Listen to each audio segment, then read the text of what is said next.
కామారెడ్డి వరద బాధితులకు ప్రభుత్వం అండగా ఉంటుంది అన్నారు సీఎం రేవంత్ రెడ్డి. ఇప్పటికే కలెక్టర్తో సమీక్షించి నష్టం అంచనాలు తీసుకున్నామని తెలిపారు. సహాయక పునర్నిర్మాణ చర్యలు చేపట్టామని, శాశ్వత పరిష్కారం దిశగా చర్యలు తీసుకుంటున్నామని వివరించారు. శాఖల మధ్య సమన్వయం ఆశించిన స్థాయిలో లేదని అధికారులకు చురకలంటించారు. కామారెడ్డి ఒక మోడల్ జిల్లాగా క్రైసిస్ మేనేజ్మెంట్ అమలు చేయాలని సూచించారు.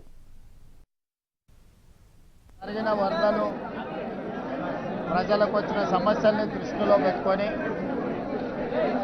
మన ఏరియల్ సర్వే చేసినాం. ఈరోజు వచ్చి ప్రత్యక్షంగా క్షేత్రస్థాయిలో వచ్చిన సమస్యల్ని పరిశీలించి ఈరోజు అధికారులతో సమీక్షలు చేసి అన్ని శాఖల్ని సమన్వయం చేసుకొని ఈ సమస్యల్ని పరిష్కరించడానికి అవసరమైన ఆదేశాలను ఈరోజు అధికారులకు ఇవ్వడం జరిగింది.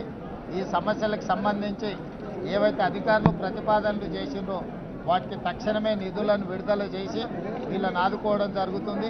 ఇదే కాకుండా ఉమ్మడి నిజామాబాద్ జిల్లాకు సంబంధించిన అన్ని నియోజకవర్గాలలో ఈ వరదలు వర్షాల వల్ల వచ్చిన సమస్యల్ని ప్రత్యేకంగా జిల్లా ఇన్ఛార్జ్ మినిస్టర్ సీతక్క గారిని సమీక్ష చేసి నివేదికలు తయారు చేయమని చెప్పినాం.